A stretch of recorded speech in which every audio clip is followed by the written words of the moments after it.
Most women believe that to make a man ache for them, they must offer more. More beauty, more charm, more accommodation, more of their precious time and energy. This is the great lie, the conventional wisdom that creates a generation of exhausted, over-giving women and unimpressed, uninspired men. The forbidden truth, the one that whispers from the deepest corners of Jungian psychology and Stoic philosophy, is this. A man does not ache for the woman who gives him everything. He aches for the woman who gives him a glimpse of a world he cannot enter, a peace he cannot purchase, a soul he cannot colonize. The ache is not born from abundance. It is born from a profound and exquisitely curated absence. This is not a game of playing hard to get. That is a cheap, ego-driven tactic, and it is easily detected and dismissed by a man of any substance. This is the far more potent, far more dangerous art of being hard to get, not as a strategy, but as a natural consequence of a life lived from the inside out. Do you understand the difference? The first is a performance for his benefit. The second is a state of being for your own. The woman who masters this forbidden psychology is not focused on him at all. She is ferociously, unapologetically focused on the cultivation of her own inner kingdom. Her silence is not a tactic to get his attention. It is the sacred space where she communes with her own soul. Her distance is not a test to see if he will chase.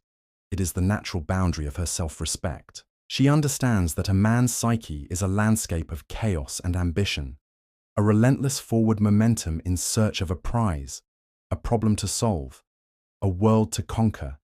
To him, the woman who makes herself completely available is a solved problem.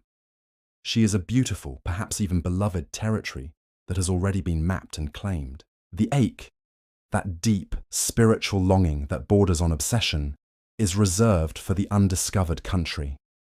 You become this undiscovered country, not by being mysterious, but by being whole.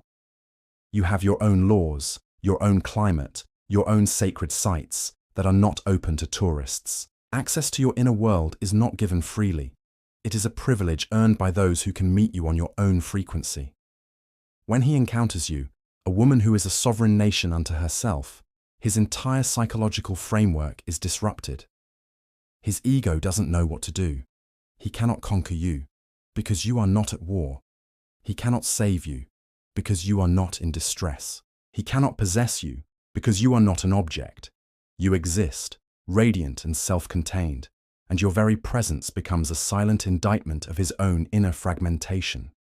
He looks at you, a woman at peace in her own solitude, and he is suddenly, painfully aware of the gnawing emptiness of his own. He is not aching for you.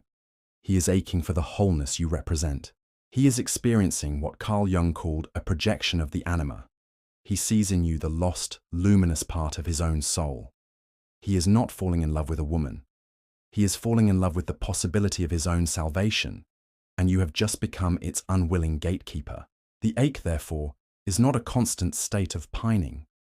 It is a dynamic tension, a cycle of presence and absence that mirrors the very rhythm of life itself. A rhythm the overgiving woman has forgotten. She provides a constant, intravenous drip of validation and attention. She is predictable. Her presence is a given, and therefore it is devalued. The woman who cultivates the forbidden ache understands the alchemy of intermittent reinforcement. This is not a calculated game. It is the organic result of a life filled with purpose. Her attention is a high-wattage beam, and when it is on him, it is total. It is deeply present, curious, and engaging.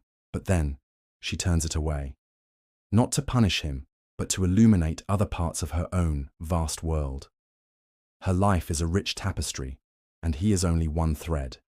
She has her work, her art, her friendships, her sacred solitude. These are not hobbies she uses to pass the time while waiting for his call. They are non-negotiable pillars of her existence. They are the sources of her power, the wells from which she draws her self-worth. When she is immersed in her purpose, he ceases to exist in her mind. And he feels this. He feels the sudden, unnerving withdrawal of her psychic energy. It is like the sun disappearing behind a cloud. He is left in the cold, Not a malevolent cold, but a neutral, indifferent cold that is far more terrifying. This is where the ache begins to fester and grow. His mind, conditioned for problem solving, races to understand the cause. What did I do wrong? Is she losing interest? Is there someone else? His ego generates 1,000 frantic questions, but the truth is far simpler and far more devastating to him. It is not about him. Her absence has nothing to do with him at all, and this realization is a profound psychic wound. He has been demoted from the protagonist of her story to a supporting character in his own. He is not the sun around which her world orbits. He is a visitor to a vibrant, thriving planet that spins on its own axis, with or without him. The Stoics called this building the inner citadel.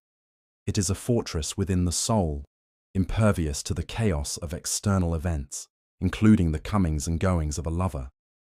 The woman who cultivates the ache has built this citadel. Her happiness is endogenous, generated from within.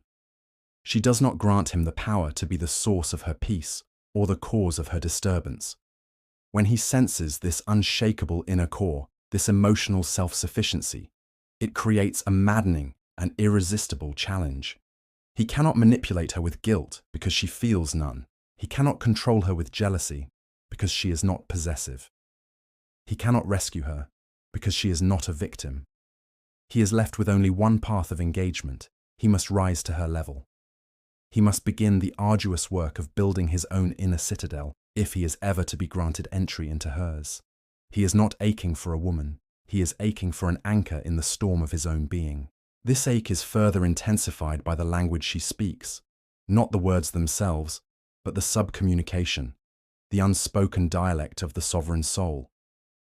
Most women communicate in a way that seeks reassurance. They subtly, or not so subtly, ask for validation through their tone, their questions, their eagerness to please. Their language is a negotiation for love. The woman who masters the forbidden psychology communicates with a quiet finality. Her yes is a gift, not a concession. Her no is a boundary, not a rejection. There is no pleading in her voice, no apology in her energy.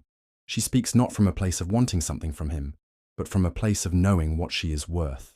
Do you understand the profound impact this has on the male psyche? He is accustomed to the dance of seduction and persuasion.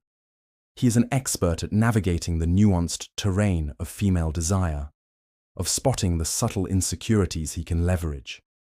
But with this woman, there is no game to be played. Her standards are not a test for him to pass. They are a simple statement of her reality. She is not presenting a list of demands, but rather, she is revealing a state of being.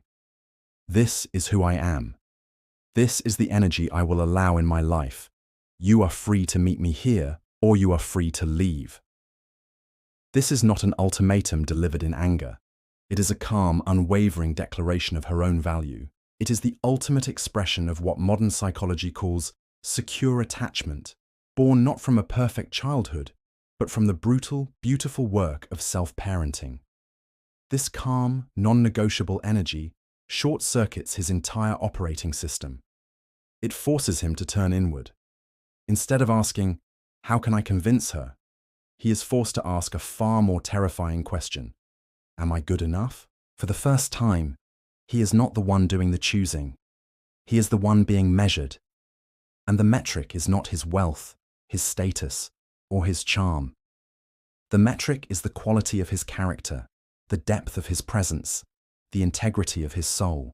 He is being weighed against her self-respect, and he knows on a gut level that if he is found wanting, she will walk away without a moment's hesitation and without a single backward glance. This is the sword of Damocles that hangs over every interaction, and it is the source of the most profound and delicious ache. The possibility of losing her feels real, not because she is threatening to leave, but because her very being is a testament to the fact that she doesn't need him to stay. This creates a state of perpetual, low-grade tension, a psychic uncertainty that keeps him focused, present, and engaged. He cannot take her for granted because she has never fully given herself to him. She has given him her presence, her affection, her desire. But her soul, that inner citadel, remains her own sovereign territory. And so he finds himself in the most maddening of paradoxes. The more secure she is in herself, the more insecure he becomes about his place in her life. This insecurity is the very engine of his longing, the dark, fertile soil in which the ache for her takes root and grows. The final and most forbidden element of this psychology is the art of the psychic void. The ache cannot be sustained by presence alone, no matter how sovereign. It requires its opposite, a complete and total absence, a silence that is not empty but full. The overgiving woman abhors a vacuum. If he pulls away, she rushes in to fill the space with texts, with questions, with offers of help. She attempts to close the distance, believing that connection is maintained through constant contact. This is a fatal error. She is trying to solve a spiritual problem with logistical solutions. The woman who understands the ache knows that the void is not a problem to be solved. It is a tool to be wielded. When he withdraws, as he inevitably will, retreating into the masculine cave of his own mind to process, to solve, to simply be, she does not follow. She does not chase. She lets him go.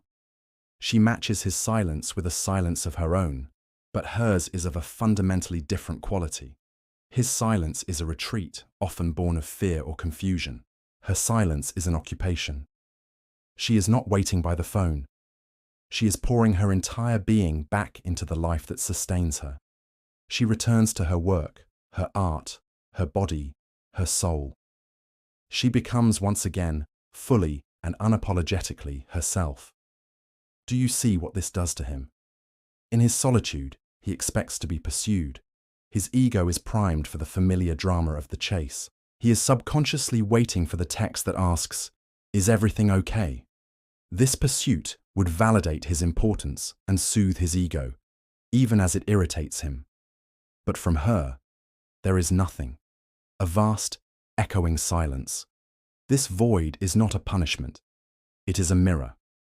In this mirror, he is confronted with the full force of his own actions and emotions, without the buffer of her reaction. He is left alone with himself. And for a man who is not at peace in his own company, this is a unique form of torture. The ache, in this moment, becomes excruciating. The void you have allowed becomes a canvas onto which he projects his deepest fears. Fear of losing you, fear that you have lost interest, fear that you have met someone else. But most profoundly, he is forced to confront the fear that you are perfectly fine without him. This is the ultimate existential blow to the masculine ego. His absence has not created a wound in your life. It has merely created a space that you have effortlessly filled with your own vibrant energy. The ache is no longer just a desire for your presence. It becomes a desperate, primal need to re-establish his own relevance. He is not missing you. He is missing the feeling of being important to you. When he finally emerges from his silence, he does so not as a conqueror returning to his territory, but as a supplicant knocking at the gates of a kingdom. He is no longer operating from a place of power, but from a place of profound need. He has been given the gift of her absence, and it has taught him the true value of her presence. This is the forbidden alchemy. You do not make him ache for you by giving him more, but by showing him, with a quiet and benevolent finality, the magnificent, terrifying, and irreplaceable void you leave behind.